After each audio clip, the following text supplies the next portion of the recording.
The Mabinogion are the earliest prose stories of the literature of Britain. The stories were compiled in Middle Welsh in the 12th and 13th centuries from earlier oral traditions. There are two main source manuscripts created between 1350 and 1410, as well as a few earlier fragments. The four branches of the Mabinogi are the earliest and oldest and most famous legends in Wales. First written down 800 years ago, they were being told for many years before that, captivating audiences with their unique mix of magic, romance and adventure. The Mabinogi conjures a world of giants and enchantments, where royal families wage war, people transform into animals, and wizards can make a woman from flowers. This is the first branch of the Mabinogi. And now for the fourth and final branch of the Mabinogion. The story of Pwll. Once upon a time, Wales was a land of magic and mystery, a land where wizards, a giant, and several princes lived. One of these princes was a young man with chestnut hair, who ruled the 7 districts of Dyfed. His name was Pwll.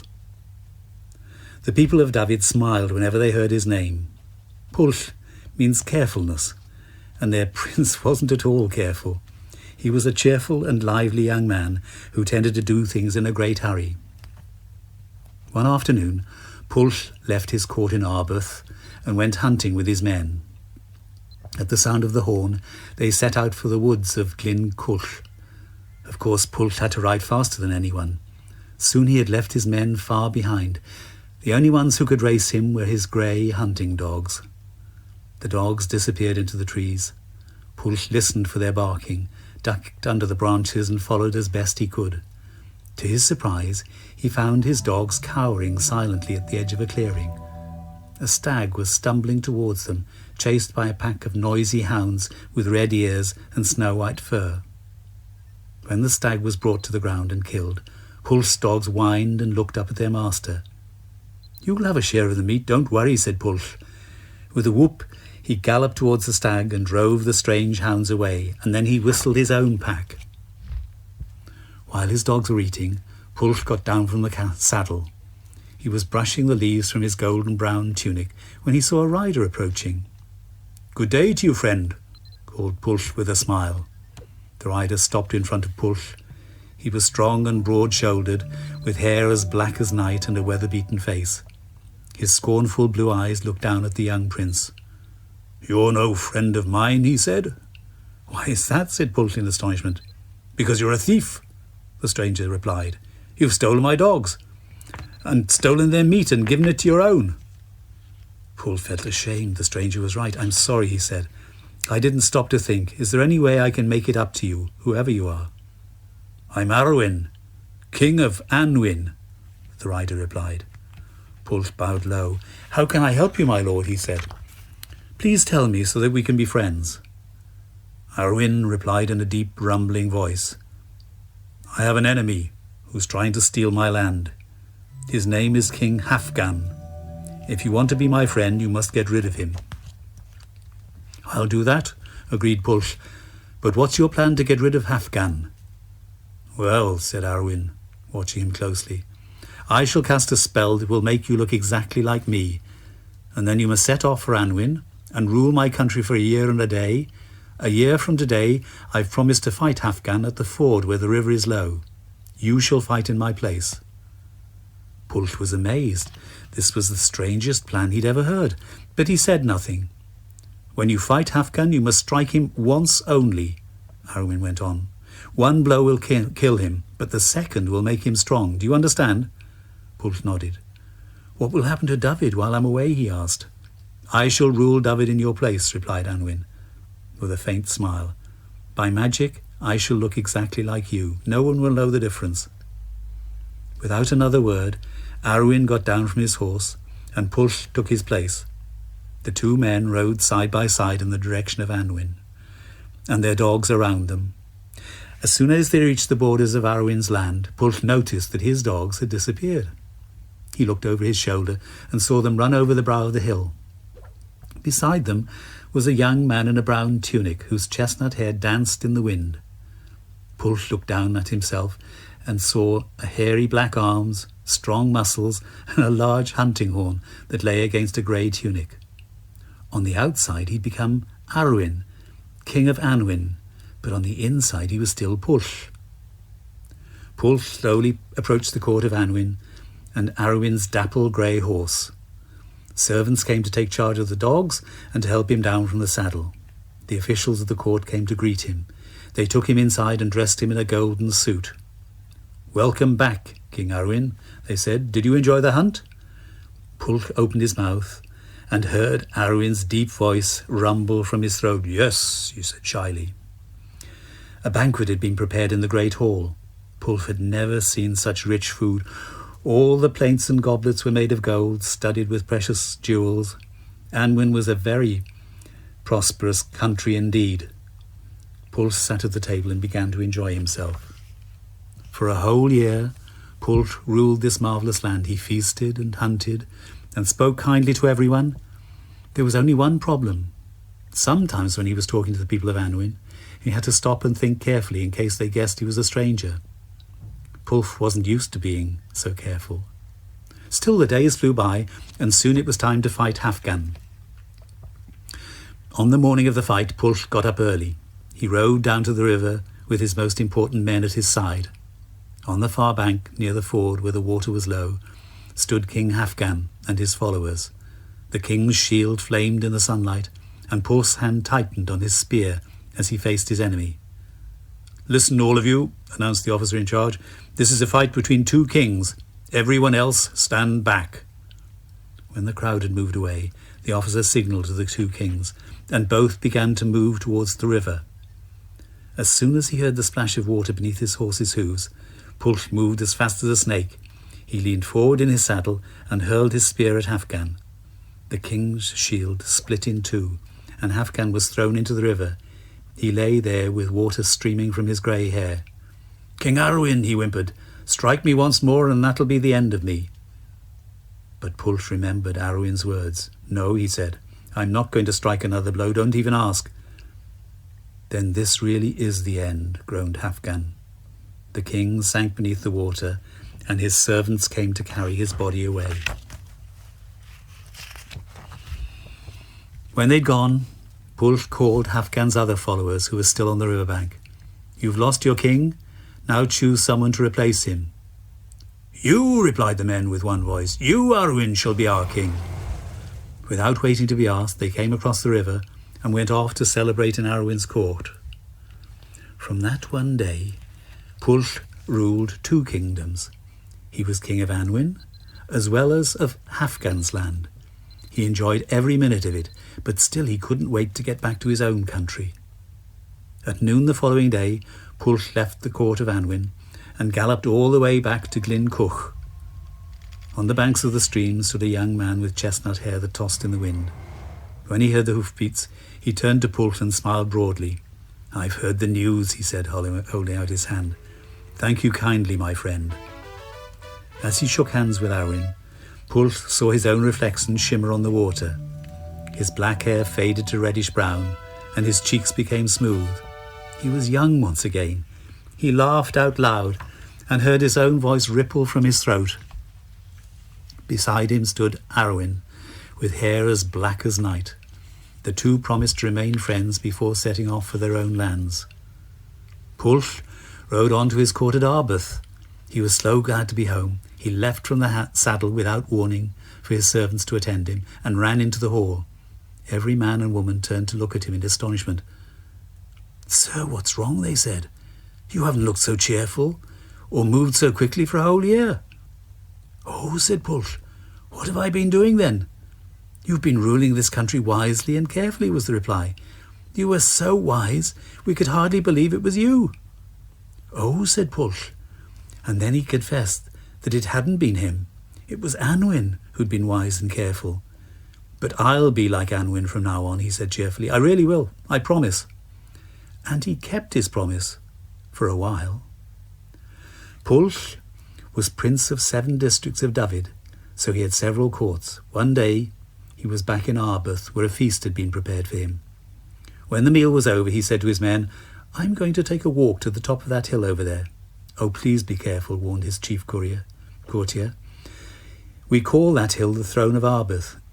If an important man sits on the throne, one of two things will happen. He'll either be injured, or he'll see something strange."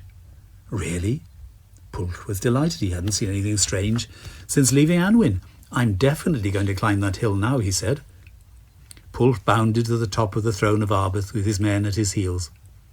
As soon as he sat down, a pale grey horse glided slowly along the path below. On its back was a young woman with a golden dress. "Who's that young woman?" said Pulch. His men shook their heads, so he called a servant. "Go after her and ask her," he ordered. The servant hurried down the hill and along the path. The grey horse was still moving slowly, and he was running as fast as he could. Even so, he couldn't catch up. He came back panting to Pulch. "Sir," he said, "a man on foot will never catch that horse." "In that case," said Pulch, "go back to the court, get yourself a fast horse and follow them." The servant hurried to the stables. He chose a fast horse and galloped along the path. The grey horse was still moving slowly, and he himself was riding like the wind. Even so, he couldn't catch up. When his horse grew tired, he went back to Pulch. "No one can get near to that grey horse," he said. "We'll see," replied Pulch with a gleam in his eye. Pulch and his men returned to the court. The next day, as soon as they'd eaten, they climbed to the top of the hill, and this time they took with them the fastest horse in Arbeth. As soon as Pulch had sat down, the young woman appeared. "Go after her," he yelled to the servant. The young man galloped down the hill and along the path, but although he could see the ground flying under his feet, he couldn't get close to the grey horse. He went back to Pulch. "It's no good," he said. "It can't be done." Pulch's eyes shone brighter still. That young woman has a message for someone," he said, "and I'm determined to find out what it is." The next day, Pulch took his own horse to the top of the hill. It was a lively horse, full of energy. As soon as the young woman appeared, Pulch leapt on its back. The horse set off with sparks flying beneath its hooves. "I'll soon catch her," thought Pulch. But however fast he galloped, he couldn't get close to the grey horse. "My lady," he called at last, "wait for me." "I'll gladly wait for you," the young woman replied. Calmly she reined her horse and waited for him to catch up with her. "Why didn't you ask me in the first place?" "Who are you?" said Pulch, panting hard with a blush spreading over his cheeks. He'd never seen such a beautiful woman. "My name is Rhiannon," she replied, "and I'm the daughter of Hefyd the Old. A rich man wants to marry me, but I don't want to be his wife. I've come here because I love you, Pulch." "And I love you too," said Pulch, without a moment's hesitation. "In that case," said Rhiannon, "you must come to my father's court a year from tonight, and I'll prepare a wedding feast for you." Pulch went back to Arbeth with a big smile on his face. Everyone in the court could see how happy he was, and they waited to hear the news. But Pulch didn't breathe a word. For a year he would keep his secret. Exactly a year to that day, Pulch rode to the court of Hefyd the Old. Rhiannon and her father welcomed him warmly and led him to the hall where a wedding feast had been prepared. Pulch had never been so happy. Soon he would be married to the most wonderful woman in the world. At the end of the meal, Pulch stood up to hand out gifts to the wedding guests. The last to approach the table was a tall, well-dressed man in silk clothes. "I've come to ask you for my gift," the tall man said. "Tell me what you want, and I'll do my best to satisfy you," said Pulch at once. Rhiannon hid her face in her hands as the man replied in ringing voice, "Then I wish to have Rhiannon as my bride this very night." Pulch turned pale. He opened his mouth, but not a single word came out. "You shouldn't have answered so carelessly," sighed Rhiannon. "This is Gwawl, the son of Clive. He is the rich man who wanted to marry me. Now you must do as he asks." "No!" cried Pulch. "I love you. I can't let you marry him." "You have no choice," replied Rhiannon. "You've made a promise in front of everyone. All I can do is delay the wedding for 1 year, 1 whole year. A year from tonight, come back to this court and do as I tell you," she whispered in his ear, and pressed a sack into his hand. "Sir," said Gwawl with a scowl, "what's your reply? I'm tired of waiting." "You shall have whatever I can give you," Pulch replied sadly. Gwawl turned to Rhiannon with a triumphant smile. "Now you must marry me," he said. "Not tonight, my friend," said Rhiannon. This feast was prepared for Pulch and the men of David. A year from tonight I'll prepare a feast for you. Come back on that night and you shall marry me." "I'll do that," promised Gwawl. He swept out of the hall and returned satisfied to his own country. Soon after, Pulch went back to David with a heavy heart. Being so thoughtless, he had caused trouble and wasted a whole year. The year crept by slowly. At last it was the night of Gwawl and Rhiannon's wedding feast. Pulch rode to the court of Heather the Old with 99 men. He crept past the hall where the feast was taking place and went to hide in the orchard. Under the cover of the trees, Pulch pulled out a ragged cloak and a pair of boots that were full of holes. He hung a horn round his neck and tucked the sack that Rhiannon had given him into the belt. In the hall, Gwawl was handing out gifts to the wedding guests. He had almost finished his task when a ragged man approached the table. "Welcome," said Gwawl. "Would you like a gift?" The man bowed politely. "Tell me what you want," said Gwawl. "If your request is simple and reasonable, you shall have what you ask for." The man took the sack from his belt. "I'd like you to fill this with food," he said. "Oh, that's simple," said Gwawl, and he ordered the servants to bring meat and bread and fruit. The servants brought several platefuls and emptied them into the sack. But the sack didn't fill. They fetched more and more food. Still the sack wouldn't fill. "Friend," said Gwawl at last, "what can we do? Why won't it fill?" "There's only one way to fill this sack," the ragged man replied. "A rich man must step into it, trample the food, and say, 'There's enough here.'" "Oh, I'll do that," said Gwawl, stepping inside with a shrug. Quick as a flash, the ragged man pulled the sack over Gwawl's head. He tied it tightly and blew on his horn. At once, the men of David rushed into the hall and surrounded Gwawl's men. Pulch cast off his ragged clothes and bowed to the wedding guests. At his feet, Gwawl was struggling and bellowing. Pulch's men grinned slyly and prodded the sack. "You've caught a wild animal, sir," they said. "Pulch!" roared Gwawl. "Are you trying to kill me?" "No," replied Pulch. "But I want you to promise in front of witnesses that Rhiannon shall be my wife and that you will never seek revenge. If you promise that, I'll release you from the sack." "I promise! I promise!" cried Gwawl. Pulch opened the sack and set Gwawl free. Gwawl fled from the hall as quickly as he could. His men were released and they returned with their master to their own land. In the court of Heather the Old, another feast was prepared. Pulch took his place next to Rhiannon, and at the end of the meal, amid singing and celebration, they were married. The next day, Pulch and Rhiannon travelled to David. Rhiannon took with her enough gifts for every single person in the court of Arbeth. As he watched his wife share out the gifts, Pulch was full of admiration. "I must learn to be as careful and organised as Rhiannon," he thought. And that's exactly what happened. With Rhiannon's help, he became a wise and patient ruler. At last he was worthy of his name, Pulch, the careful one, Prince of David.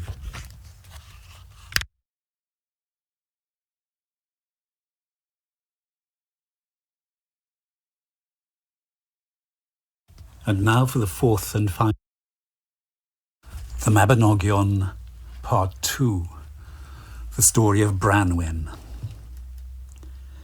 It was the happiest of days in Aberfraw on Anglesey.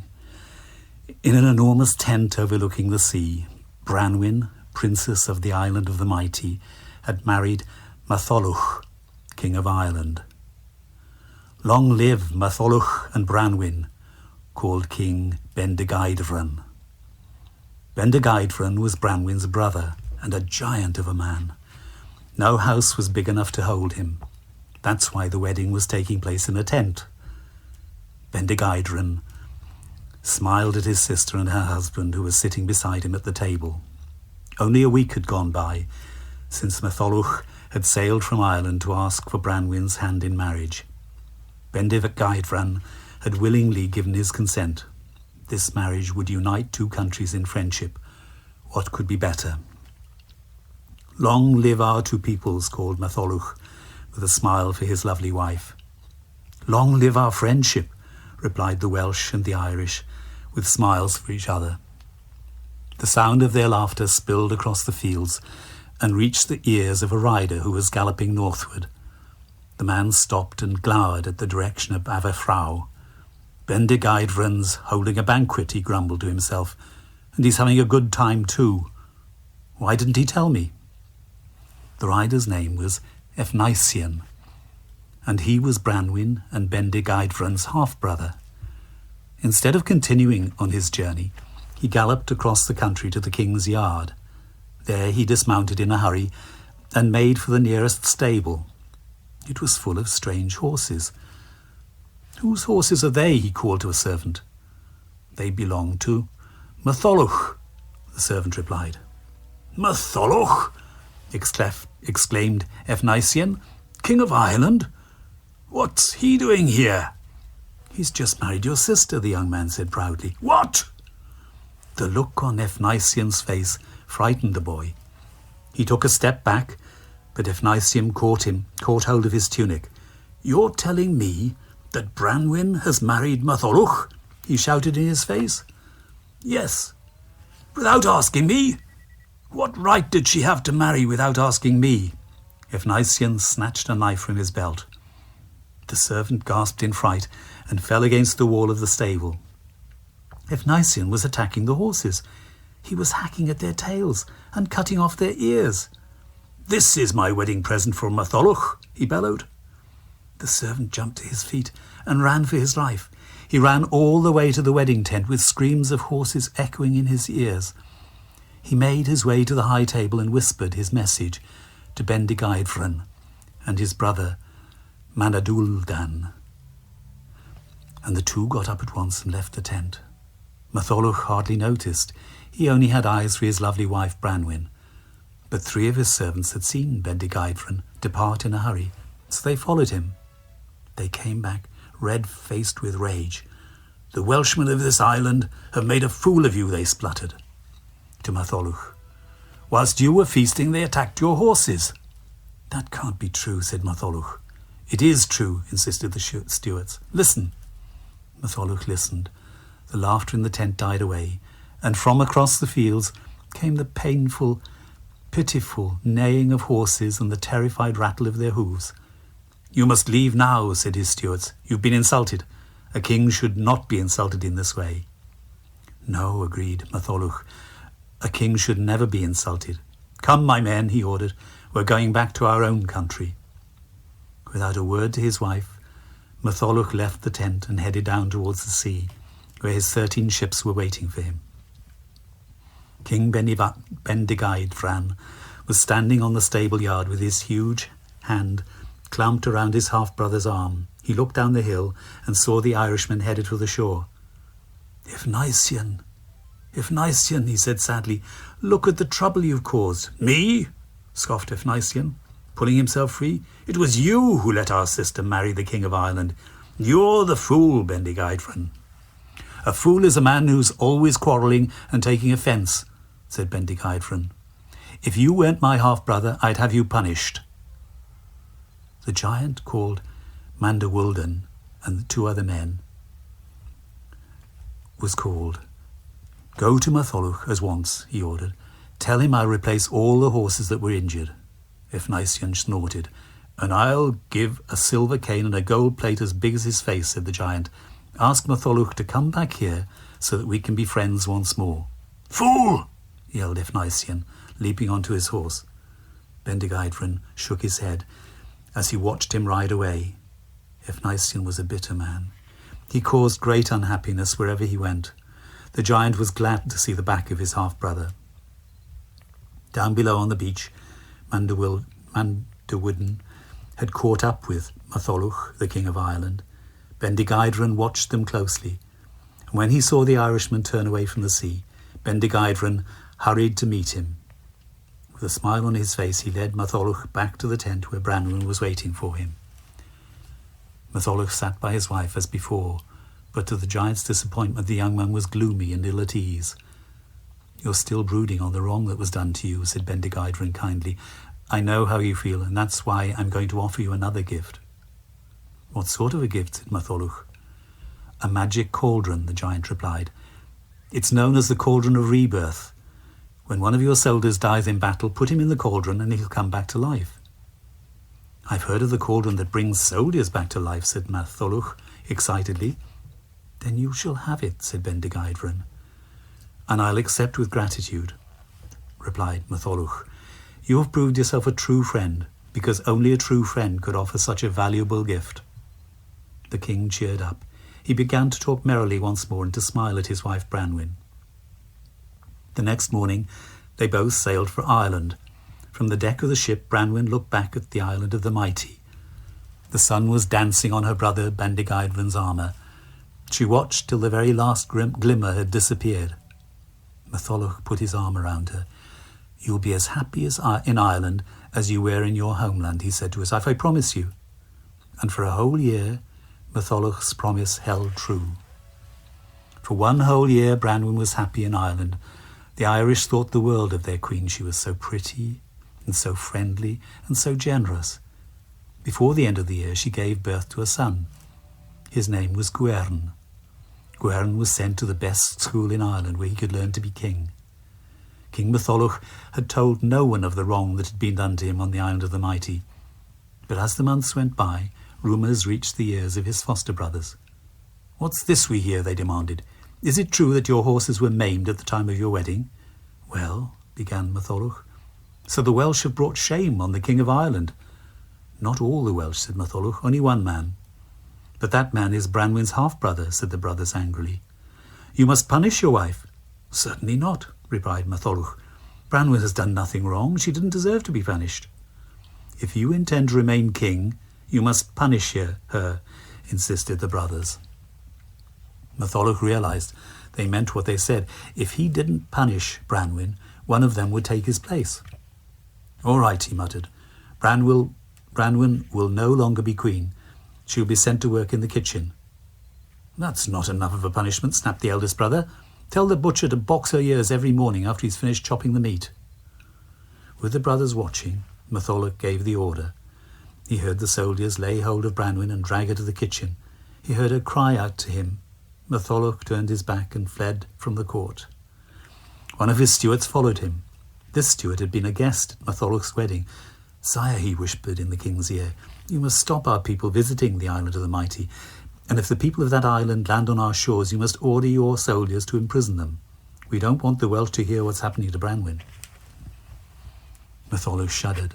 The steward was right. He didn't want anyone to hear of Branwen's punishment, especially not the giant Bendigeidfran. From that day on, Branwen worked in the castle kitchen. The baker shouted at her, the butcher boxed her ears, and the other servants made fun of her. Her only friends were the birds that came to the window. One little starling was bolder than the rest. Whenever Branwen was on her own, he flew into the kitchen and stood on the mixing bowl and sang to her. If anyone else came into the room, he hid among the dishes. One afternoon, a dog came into the kitchen. "Ruff, ruff," barked the dog. Chirped the starling. "You're talking to the dog," said Branwen, laughing for the first time in months. "What a clever little bird you are. Do you think you could talk to me too?" From that day on, Branwen talked to the starling. Whenever the kitchen was quiet, she would stand on the window, looking eastwards towards the sea. The starling perched on her shoulder and listened to stories about the island of the mighty and the giant Bendigeidfran, and he learned to say "fra, fra" when she talked of her brother. He learned to groan too. Every morning the butcher boxed Branwen's ears, and every morning she groaned in pain. And one day when the butcher hit her harder than usual, the starling took fright and fled through the window, and he flew in a wide arc and came back to Branwen. "Fra," he sang. "You want me to fly to my brother Bendigeidfran," said Branwen sadly. "I can't, little bird." The starling fluttered his wings and stared at her with the bright, beady eyes. "Fra," he sang. The next day Branwen wrote a message on a scrap of paper. As soon as she felt the breeze blow towards east, she tied the message to the starling's wing and carried him to the window. At once the starling rose into the air and flew across the wild waves. He flew on and on and on till he saw the green hills and a man as tall as a tree. The tired starling landed on the man's shoulder and let large, giant, gentle hands take the message from under his wing. A week later, as Branwen was hard at work kneading the dough, she heard startled voices. She looked through the window and saw men running in the direction of the sea. "Sire, sire," they called the king, "we've seen a strange sight. A forest is sailing across the sea. In the midst of the forest, there is a moving mountain, and on top of the mountain, there's a narrow ridge with a lake each side. A mountain moved across the sea. Matholwch was scared. The mountain was coming westward from the island of the mighty. "Go to Branwen," he gabbed. "Ask her what she thinks it is." The men hurried to the kitchen. Branwen had stopped kneading. She was sitting at the table with her hands in her lap. "There are strange sights out at sea," cried the men. "Please tell us what's happening, Queen Branwen." Branwen raised her eyes. "I have not been queen for 3 whole years," she said quietly. "I am only a kitchen maid, but today I shall be a princess once more because my brother, the king, is coming to rescue me." "Your brother?" said the men. "Indeed," replied Branwen. "The trees you saw are the masts of my people's ships, and the mountain beside them is my brother, Bendigeidfran. He's walking through the sea because there is not a ship in the world that can hold him."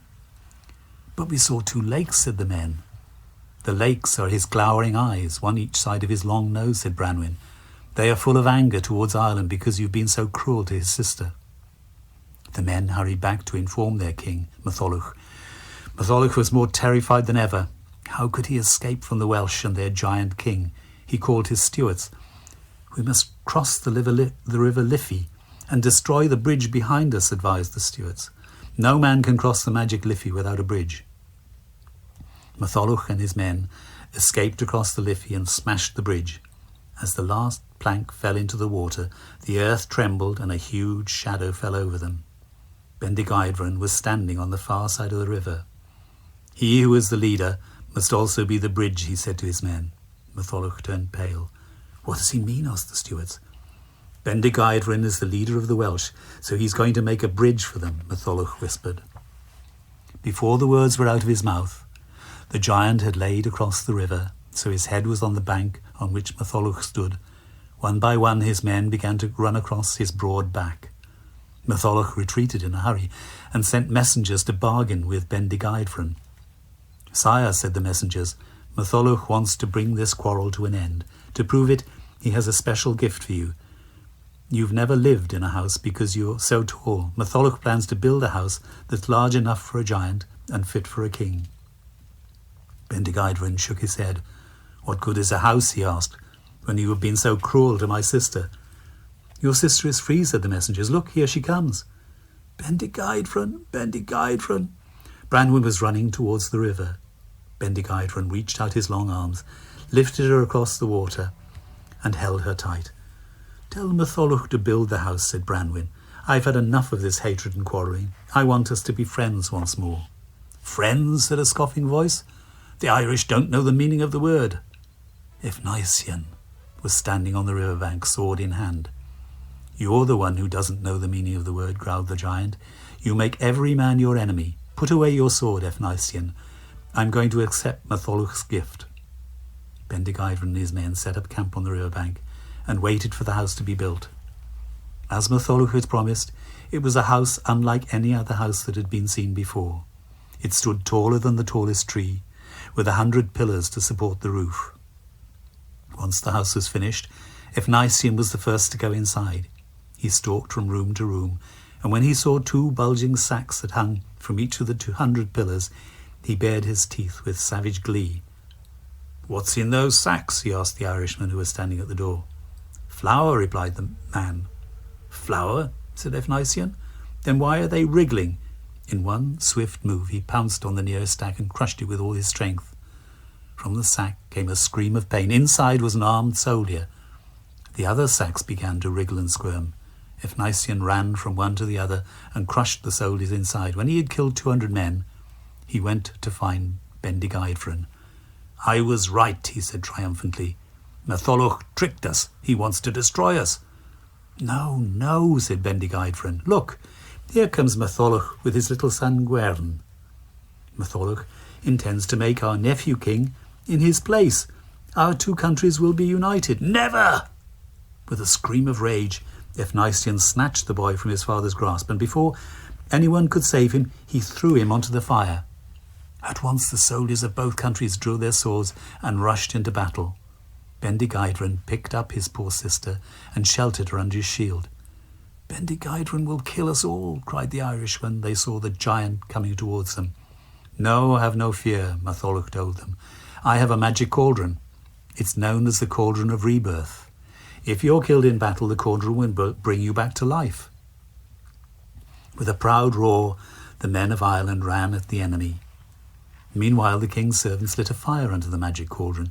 Each time an Irish soldier was killed, they placed the body inside, and within a few hours the man was restored to life and ready to fight once more. When Efnisien saw what was happening, he was beside himself with rage. "Why did you give that cauldron to the Matholwch?" he shouted at Bendigeidfran. "Because of you," the giant replied sadly. "You have destroyed us, Efnisien." "Never!" Efnisien dropped on all fours and crept towards the bodies that were lying on the ground. He hid under the dead Irishman till the Matholwch's servants picked him up and placed him in the cauldron. As soon as they let go, Efnisien jumped to his feet. Using his arms and legs, he pushed with all his strength. He kept on pushing and pushing until the cauldron shattered into tiny pieces. The effort was so great that he himself fell dead. With the destruction of the cauldron, the Welsh won the battle against Matholwch and his men. But it was a sad and terrible victory. At the end of the day, only 7 Irishmen were left alive. Bendigeidfran himself had been mortally wounded by a poisonous spear. As he lay dying, he asked his friends to take his head to the Island of the Mighty and bury it beneath the White Hill in London, with his face turned towards France. The next day, at the mouth of the River Allow, in Anglesey, a little starling watched a ship draw close to the shore. Of all the ships that sailed to Ireland, this was the only one that returned. On board were 7 soldiers and the head of Bendigeidfran. Also on board was Branwen. The starling heard her weep for her little son, for all the good men that were lost, and for the 2 noble countries that were destroyed. Before he could fly to her side, he heard her heart break into 2. And that's the end of the story of Branwen.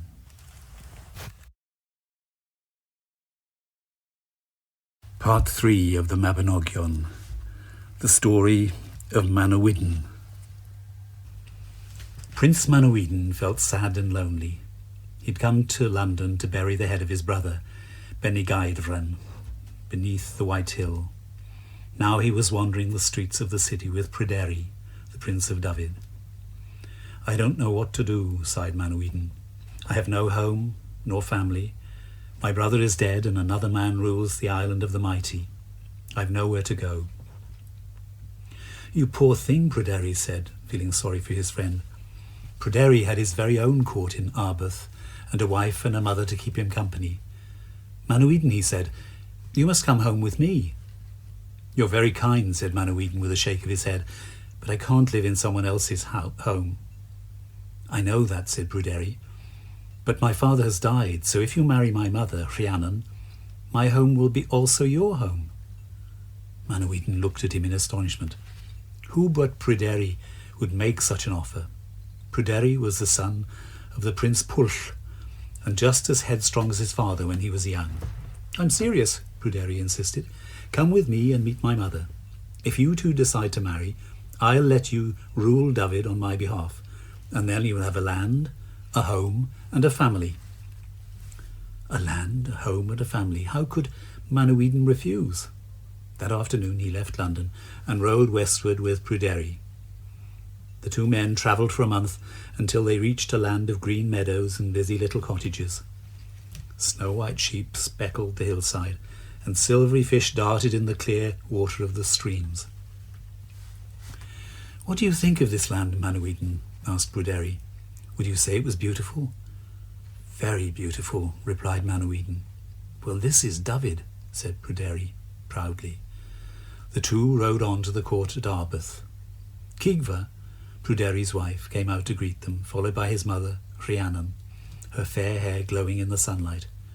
"What do you think of this fair-haired lady?" whispered Pryderi. "Is she pretty?" "Very pretty," replied Manawydan, blushing to the roots of his hair. "Well, that's my mother," said Pryderi, with a grin. "Come on, let's go into the hall." A mouth-watering feast had been laid out in the hall. Manawydan sat at the table next to Rhiannon, and soon they were deep in conversation. Rhiannon was a delightful companion. She and Manawydan got on so well that by the end of the meal they'd agreed to marry. "Well," said Pryderi to Manawydan, "are you glad you came with me to Dyfed?" "Dyfed is the best place in the world," replied Manawydan with a grateful smile. Within a few days, Manawydan's life had changed completely. He had a dear wife, good friends, and a beautiful land which was his to rule. One afternoon, after feasting in the court at Arbeth, Manawydan, Rhiannon, Cigfa, and Pryderi went for a walk to the top of a nearby hill. This hill was known as the Throne of Arbeth. It was a fine day. Below them, sheep and cattle lazed in the shade of the trees. Cheerful voices echoed from the fields. The door of each cottage was open, and curls of smoke melted into the blue sky. "I'm so lucky to be living in this wonderful land," said Manawydan. "I'm so lucky to have friends. Let's all sit down and enjoy the scenery." No sooner had the four friends sat on the hill than a thunderclap rent the air, and a thick mist descended. And when the skies cleared, Rhiannon's face was as pale as the mist itself. "Look, Manawydan," she cried, "look what's happened." Manawydan looked around him and couldn't believe his eyes. Where was the beautiful land of Dyfed? Every cottage and every person had disappeared with the mist. The sheep and the cattle had vanished. The fields were drained of colour, and the only building still standing was the court at Arbeth. "Let's go back to the court to get help," called Manawydan to his friends. "Hurry! Hurry!" The four ran down the hill and rushed to the court, shouting for their servants as they went. But no one answered. The court was silent. The fires had died, and the buildings stood empty. "Where is everyone?" said Manawydan. "They must be somewhere." The four friends searched the area around the court. They searched far and wide. For a whole year they searched through every corner of Dyfed. During that time they saw no living person, nor cattle, nor sheep. They were the only four people left in the land. Everyone else had vanished with the mist. When the year was over, the four friends returned to the court at Arbeth and carried on with their lives as best they could. Every day, Manawydan and Pryderi went out to fish, catch rabbits, and search in the wood for the honey of the wild bees. One day, when they were out hunting with their hounds near the throne of Arbeth, they heard a loud rustling in a bush. "There must be a huge rabbit in there," said Pryderi excitedly. "After it, hounds, after it!" The hounds ran towards the bush, but backed away just as fast. A huge white head had appeared among the leaves. On the head were two gleaming tusks. "A wild boar!" cried Manawydan. He hadn't seen a wild boar since the mist descended.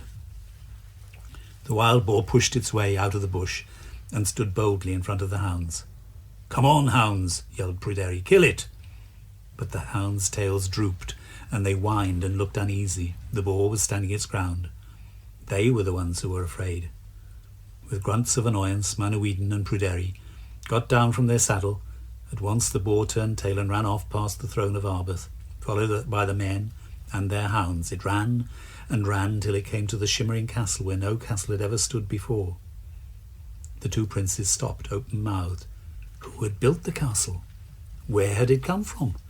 While they were still lost in wonder, the boar ran inside, closely followed by the hounds. Manawydan and Pryderi retreated to the throne of Arbeth. From the top of the hill, they kept watch on the strange castle. Though the door was open, no sound could be heard, no grunting, nor barking, nor the sound of human voices. "Manawydan," said Pryderi at last, "we can't hunt without hounds. I've got to go and find them." "No, don't," begged Manawydan. "The castle has come from nowhere. It's a magic castle. Don't go near it." But Pryderi was determined. Boldly he strode towards the castle and stepped inside. Ahead of him stretched a long, empty corridor. The prince walked along the corridor till he came to a courtyard with a marble fountain at its centre. Above the fountain hung an ornate golden bowl, suspended on four long chains that disappeared into the clouds. It was such a wonderful bowl that Pryderi just had to touch it. As soon as he did so, his hands stuck to the gold, and his feet stuck to the marble floor. He opened his mouth to shout for help, but his voice had gone. In the meantime, Manawydan was still waiting on the throne of Arbeth. When it grew dark, he returned to the court. "Where is Pryderi?" asked Rhiannon. "He insisted on going to the magic castle, although I told him not to," said Manawydan. "I haven't seen him since." "What, you've left my son in a magic castle?" cried Rhiannon. She rushed out of the court and across the field, followed by Manawydan. Without thought of danger, she ran into the castle and along the corridor till she saw her son with a bowl in his hands. "Pryderi, what on earth are you doing?" she cried. She tugged at his hands, but the moment she touched them, she too became a prisoner of the golden bowl. "Rhiannon!" wailed Manawydan. Before he could reach the castle, a loud thunderclap had rent the air, and a mist descended once more on Dyfed. When the mist lifted, the castle had disappeared, taking Pryderi and Rhiannon with it. Manawydan hurried home to tell Cigfa the dreadful news. "What shall we do?" wept Cigfa. "What can we do?" sighed Manawydan. "You and I must take care of Dyfed and hope for the best." Life was harder than ever for Manawydan. Without his hounds, he couldn't go hunting for food. "We must go to England to buy seeds," he said to Cigfa. "If we grow crops, at least we'll have something to eat." So Manawydan and Cigfa set off for England and bought enough seeds to sow 3 fields. As soon as they returned to Arbeth, Manawydan planted the seeds, watered them, tended them carefully. By the time autumn came, there were 3 crops of golden corn in the grey land of Dyfed. "The first field is ready to harvest," said Manawydan to Cigfa one evening. "I'll start on it tomorrow." The next day Manawydan rose at dawn and set off with a spring in his step. When he came within sight of the field, he cried out in dismay. The field was a mess of broken stalks. Every single ear of corn had disappeared. Manawydan ran to the second field as fast as his legs could carry him. The corn in the second field stood yellow and upright, with plump ears that rattled and swayed in the breeze. "Thank goodness," said Manawydan, wiping the sweat from his brow. "I don't know what happened to that first field, but this one is as good as ever it was. It'll be ready to harvest tomorrow." The next morning Manawydan rose with the lark and set off for the second field. But when he came within sight of the field, he cried out in dismay. Where was the rich yellow corn? During the night the stalks had been stripped bare. Manawydan hunched his shoulders and looked around him at the grey hills. Someone was trying to destroy him. Who could it be? There was no one in sight. He went back to Cigfa. "I have 1 field left," he told her. "I won't let anyone destroy that field. I'm going to stand guard all night." As soon as night fell, Manawydan crept towards the third field and hid in a bush. By the light of the moon he kept watch on his crop and listened intently. At midnight he heard the rushing of wind and saw the corn bend and shake. A huge army of mice had run into the field. They were climbing up the stalks and tearing at the leaves of corn with their sharp little teeth. "Stop, thieves!" yelled Manawydan, running towards them with his hands outstretched. "I'll get you now!" But the mice were small and nimble. They slipped through Manawydan's fingers one after another, and soon the only one left was a plump little mouse that couldn't move fast. With a snarl at Manawydan, snatched her up, put her in his glove, and hurried back to the court. "What have you caught?" said Cigfa when she saw the wriggling glove. "A thief," said Manawydan. Cigfa peeped inside. "But it's only a little mouse," she said. "A little mouse, but a big thief," replied Manawydan, "and she must pay for her thieving. I'll hang her tomorrow morning." The next morning Manawydan took the mouse, to the throne of Arbeth. On the top of the hill he planted 2 forked sticks. He was looking for another stick to lay across the top when he saw a man on the path below. Manawydan stopped in astonishment. It was years since he'd seen a stranger in Dyfed. "Who are you?" he called. "And where have you come from?" "I'm a poor monk who's on his way home from England," the man replied. "What are you doing, may I ask?" "I'm going to hang a thief," replied Manawydan. "A thief?" said the monk. "I can only see a mouse. Surely you're not going to hang a mouse?" "Yes, I am," snapped Manawydan. "I'm building a gallows." "Oh, an important person like you shouldn't be wasting his time on such a miserable creature," said the monk, rummaging in the pocket of his tattered cloak. "I've been begging in England and have a whole £1 in my pocket. Will you sell me the mouse for £1? "Certainly not," said Manawydan. "In that case, good day to you," said the monk, and he went on his way. Manawydan went back to his work. He just put the last stick in place when he saw a man riding towards him. This man was also wearing a cloak, but it was a rich cloak with no holes in it. "Good day to you, friend," called the man. Good day to you too, said Manawydan. Who are you? I'm a priest of the church, the man replied with a toothy smile. I see you're busy, friend. What are you doing? I'm going to hang a thief, said Manawydan. A thief? Asked the priest. What sort of a thief can possibly hang on that tiny gallows? A thief in the shape of a mouse, replied Manawydan. Oh, an important man like you shouldn't be wasting his time on such a miserable creature. Sell it to me for £3. Certainly not, snapped Manawydan. She's a thief and must be punished like every other thief. In that case, good day to you, said the priest. Manawydan had just placed a cord round the mouse's neck when he saw yet another man riding towards him. This man was a bishop, a very important churchman. He was dressed like a prince and had many servants in attendance. Said Manawydan when he saw the bishop getting down from his saddle. Someone else is going to try and save you, little thief. I wonder why you're so important. The bishop clambered to the top of the hill. Good day to you, he said, Manawydan. What are you doing? I'm hanging a thief, replied the prince. But you've got a mouse in your hand, said the bishop. A mouse who's also a thief, said Manawydan. Oh, said the bishop. An important man like you shouldn't be wasting his time on such a miserable creature. Look, here are £7. If you set the creature free, the money's yours. No thanks, said Manawydan firmly. How about £24, suggested the bishop. Will you set the mouse free for £24? Certainly not, said Manawydan. Then name your price, said the bishop. Manawydan eyed the bishop closely. Who would offer such a price for a small mouse? Who was the mouse? Name your price, repeated the bishop.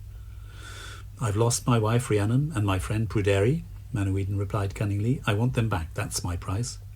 You shall have what you asked for, said the bishop, reaching for the mouse. Manawydan hid the little creature in his fist. A spell has been cast on David, he continued. I want you to remove that too. I'll do that, said the bishop, as long as you set the mouse free. One more thing, said Manawydan, who was beginning to enjoy himself. Tell me who the mouse is. The bishop's voice trembled. She's my wife, he said. Your wife? Manawydan burst out laughing. Why did you send your wife to destroy my corn? My name is Reid, son of Kilcoed, the bishop said sulkily. Years ago, Pryderi's parents, Pulch and Rhiannon, played a trick on my friend, Gwawl, the son of Clud. Gwawl wanted to marry Rhiannon, but Pulch tied him up in a sack and made a fool of him. I cast a spell on David to pay them back. What about the mice, said Manawydan. Where did they come from? When my soldiers heard about your crops, they begged me to change them into mice.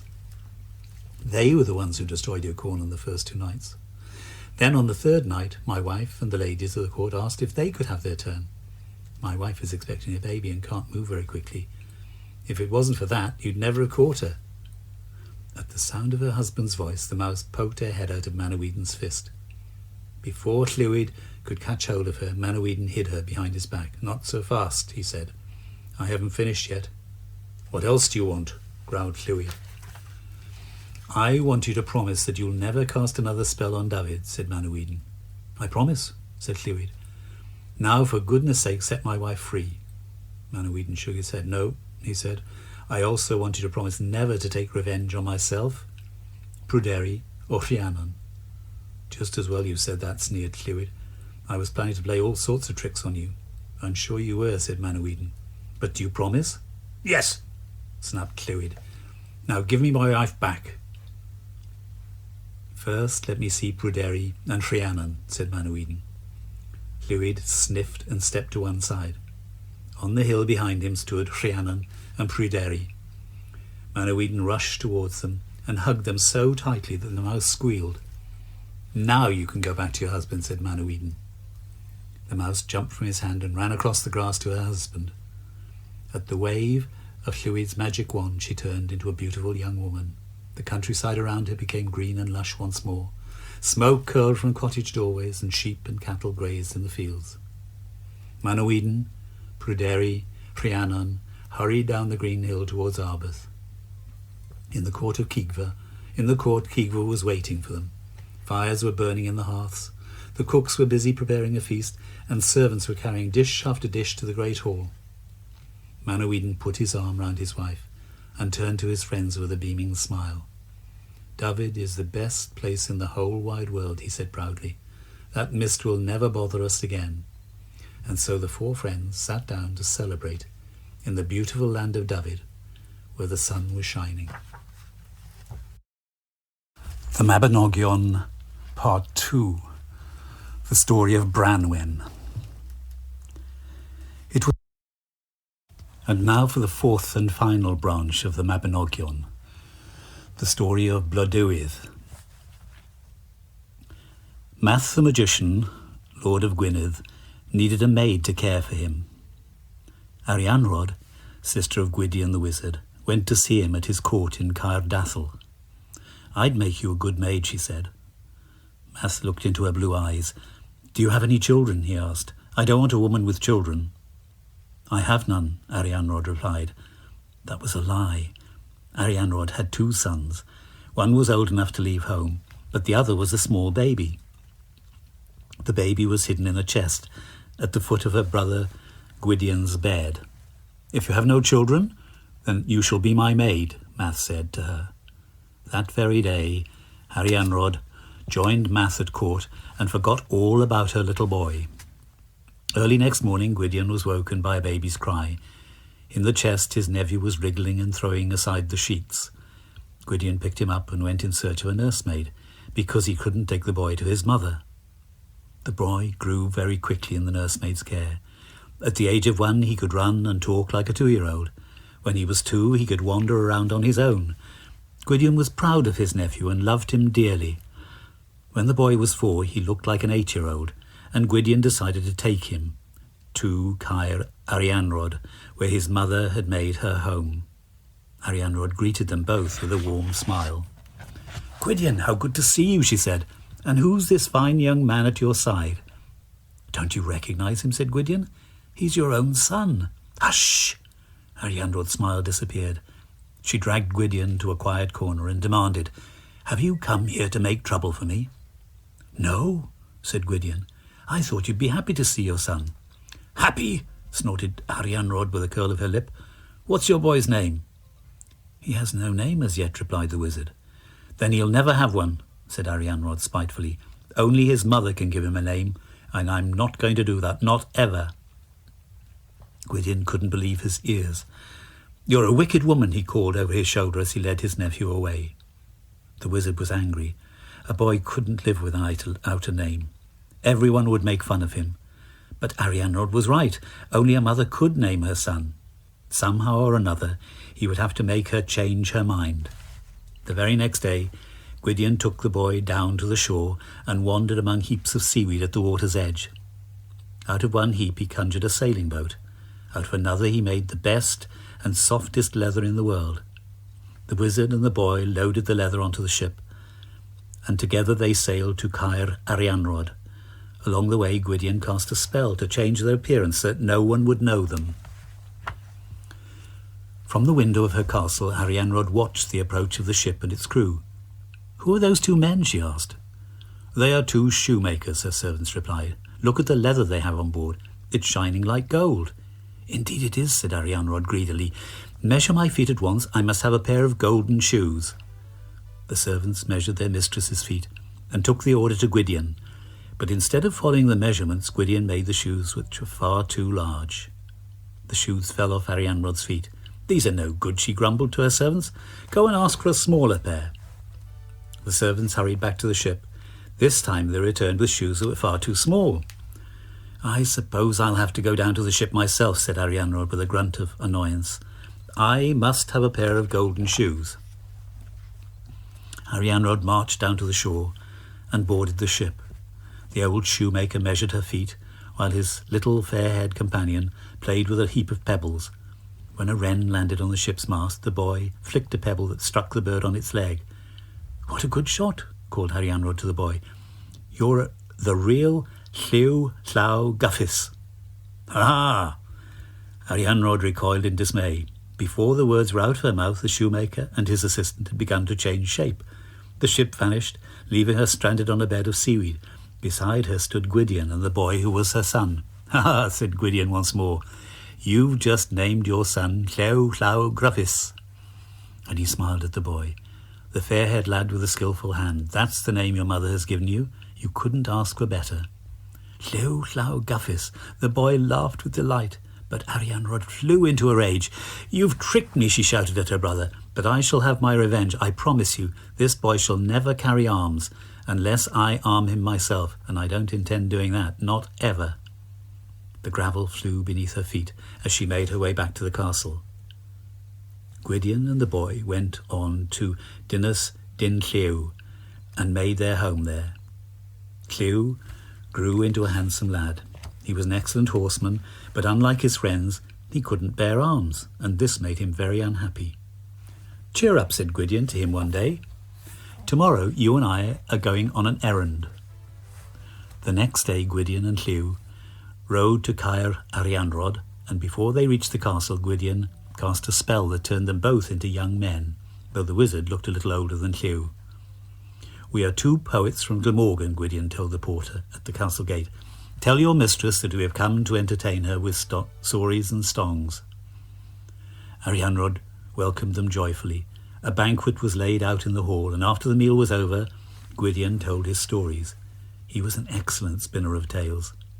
Arianrhod's eyes gleamed in the firelight as she listened to him. That night, Gwydion and Llew slept at the castle. While it was still dark, Gwydion rose from his bed and summoned his magic powers. By daybreak, there was a blaring of trumpets, followed by loud wails that made the very walls of the castle shake. Arianrhod ran to warn her guests. "We're under attack," she cried. "A fleet of ships is approaching. What shall we do?" Gwydion looked down at the rows of ships beneath the castle walls. "Make sure the doors and the gates are shut, and then get ready to fight with your life," he said. "My friend and I would fight with you, but we have no weapons." "I'll find you weapons," promised Arianrhod, hurrying away. She returned with 2 maids, who brought arms for each guest.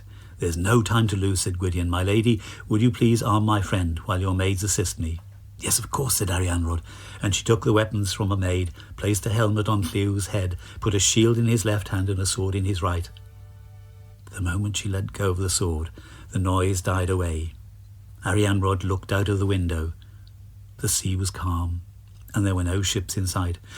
"Where have they gone?" she cried. "They were never there," replied a familiar voice. The 2 poets had disappeared. In their place stood her brother Gwydion and her son Llew, with a sword and a shield in his hands. "I've been tricked again," said Arianrhod. She clenched her fist. "I've armed my son," she spat, "but I tell you this, he shall never have a wife. He shall never marry any woman from any family on this earth." Gwydion bowed his head sadly. This time he was unsure what to do. Gwydion went to see Lord Math and told him what had happened. Math was dismayed at the cruel behaviour of his maid. He was fond of Llew. "If Llew can't marry any woman from any family on this earth," he said, "then we must make a wife for him. We are both magicians, so why don't we gather wild flowers and turn them into a beautiful young woman?" A wife made of flowers? What could be better? Math and Gwydion gathered the flowers of the oak and the broom and the meadowsweet. They were dainty and bright and scented the air. Gwydion cast a spell, and from these flowers he made a wife for Llew. She was as pretty as the flowers, and her name was Blodeuwydd. Llew fell in love with Blodeuwydd as soon as he set eyes on her, and they were married soon afterwards, and set up court in Muir Castell, where Math had given them land and castle. Llew ruled over his estate with great care. He enjoyed his new life, and his servants admired him. But Blodeuwydd was less happy. The wildflowers were stirring in her blood and making her restless. One day, when Llew had gone to see Math, Blodeuwydd was standing miserably at her window. Life was so boring. Llew was never at home. Every day was as dull as the next. In the midst of her sighs, she heard the sound of a horn. A stag ran past the castle, followed by a pack of hounds and men on horseback. Blodeuwydd called her servant. "Who are the hunters?" she asked. "Gronwr Pebir and his friends," the man replied. "Gronwr Pebir is the lord of Penllyn." Late that night, Blodeuwydd saw Gronwr Pebir return. "Invite him in," she told the servant. "Llew would never let a nobleman pass by his gate without offering him food." The servant took the message to Gronwr Pebir, who gladly accepted. "Thank you, my lady," he said to the beautiful young woman who was waiting to greet him. Her yellow hair, as bright as broom flowers, took his breath away. Blodeuwedd prepared a banquet for her guest, and throughout that night she and Gronor talked and laughed together. He was such excellent company that Blodeuwedd could not bear to see him go. She loved him already. So Gronor stayed for 3 days and 3 nights, till it was time for Llew to return. And by that time he too had fallen in love, and plotted with Blodeuwedd to kill her husband. When Llew arrived home, he noticed his wife was very quiet. "What's the matter?" he asked. "I'm worried about you," said Blodeuwedd in a small voice. "I'm so afraid you'll die before me. If that happened, I'd be heartbroken." "It won't happen," replied Llew firmly. "How can you say that?" asked Blodeuwedd. "Because it's not easy to kill me," said Llew, patting her arm. "You see, I can only be killed by a brand new spear, and no ordinary spear at that. The man who makes it must work on the spear every Sunday for a year." "But what if there is such a spear?" Blodeuwedd quavered. Llew smiled. "Even if there is," he said, "I can't be killed inside a house nor outside. I can't be killed on horseback either, and I'm perfectly safe if my feet are on the ground." "Goodness," said Blodeuwedd, "you're a lucky man." "I am indeed," said Llew. "In fact, there's only one way I can be killed. If a tub were to be placed on a riverbank beneath a roof of twigs, and if I stood with one foot on that tub and the other on the back of a billy goat, then a special spear could kill me." "Goodness," replied Blodeuwedd, "then you're perfectly safe." But Llew wasn't safe at all. That very night, Blodeuwedd sent a message to Gronor Pebir, telling him exactly how to kill her husband. Gronor cut a stout branch, and every Sunday for a whole year he worked on the spear that would kill Llew. When the spear was ready, he sent a message to Blodeuwedd and hid on a nearby hill. Blodeuwedd went in search of her husband, who just returned from a visit to Gwydion. "Llew," she said, "do you remember telling me that story about the tub and the billy goat? I still can't quite understand what you meant. Could you show me?" "Of course," said Llew. "I'll do it now." So Blodeuwedd ordered her servants to place a tub on the bank of the river Cynvale, beneath a roof of twigs, and then the goats were brought down from the hills and one billy goat placed beside the tub. When all was ready, Llew jumped onto the edge of the tub and stood one-legged. "Now watch," he said to his wife. "I have one foot on the tub, and I'm going to place the other on the animal's back." With that, he stretched his left foot towards the goat. At that very instant, Gronor Pebir got to his feet and hurled the deadly spear. No sooner had Llew's foot touched the animal's back than the spear pierced him through the middle. With a terrible screech of pain, the young man turned into an eagle and flew into the woods on faltering wings. Without a backward glance, Blodeuwedd took Gronor Pebir's hand and led him to Muir Castell. "I am now the lord of this castle," said Gronor. "Yes," said Blodeuwedd to the servants. "Gronor Pebir is now your master." Gwydion was worried sick. He hadn't heard from Llew for many a long month. "I don't know where he is," said Math. "He's disappeared." "Then you must search till you find him," urged Math. Gwydion went away. He searched through Gwynedd and Powys, but he couldn't find Llew. At last he came to a house in Arfon, where he found a bed for the night. The owner of the house kept pigs. As night fell, a huge sow strolled onto the yard. The servant was waiting at the pigsty, and when she was safely inside, he closed the gate after her. "That's a strange sow," said the owner to Gwydion. "Every morning, as soon as the gate is open, she rushes off, and she doesn't come back till nightfall. I've no idea where she goes." Gwydion's magic wand quivered in his hand. "Tomorrow, make sure I'm up before you open the sty," he told the servant. "I'm going to follow that sow." Early next morning, the sow trotted out of the sty and made her way to the Nantllw Valley with the wizard at her heels. And when she reached the valley, she rushed towards the oak tree and began to snuffle underneath its branches. Gwydion crept closer. To his surprise, the ground was littered with scraps of rotten meat. The wizard peered up through the leaves and saw 2 sharp eyes staring back at him. On the topmost branch of the oak stood an enormous eagle. The bird opened its wings and showered Gwydion with scraps of prey. Gwydion shivered with excitement. Could that eagle be Llew? He looked up at the bird and sang a verse of a song. "Between 2 lakes that oak trees lies, darkening the vale and darkening the skies. Llew, Llew, we know it's true, it was the flowers did this to you." At the sound of his voice, the eagle gave a cry and flew halfway down the tree. Gwydion sang a second verse, and before it had ended, the bird had swooped to the lowest branch. When Gwydion sang a third verse, the bird flew to him. The wizard tapped him with his magic wand, and the feathers and the beak and the claws fell away, and in his arms lay Lliw Llaw Gyffes, as pale as a sheet and as weak as a lamb. Gwydion placed Lliw on his horse and took him to Lord Math at his court at Caerdathel. The doctors of Gwynedd came to attend him, and he stayed at court for 1 whole year. By the end of that year, Lliw was as strong as he'd ever been. "I'm ready to regain my castle," he said to friends.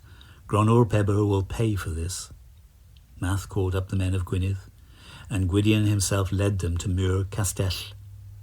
Blodeuwedd heard the sound of horses' hoofs. "Lliw's coming! Lliw's coming!" she cried, and she ran from the castle, taking her maids with her. Blodeuwedd fled towards another castle on the far side of the valley, but she couldn't outrun the horses. She and her maids looked over their shoulders in panic, and by doing so failed to see the deep lake that lay in their path.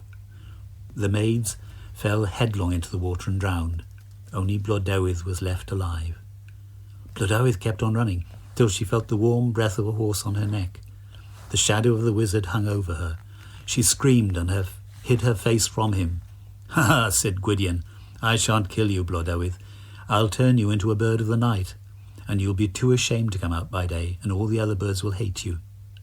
He struck Blodeuwedd with his wand, and with a wailing cry of an owl, rose from the ground and hid deep in the branches of a tree. In the meantime, Gronwr Pebble had fled back to Llyn. From there he sent Llaw a message. "I've done you wrong, Llaw," he said. "How can I make it up to you? Will you take land, or gold, or silver?" "I want only one thing," was Llaw's reply. "I want to see you stand on the bank of the Cynfeil, in the very place where I stood when you hurled that spear at me." Gronwr could not refuse.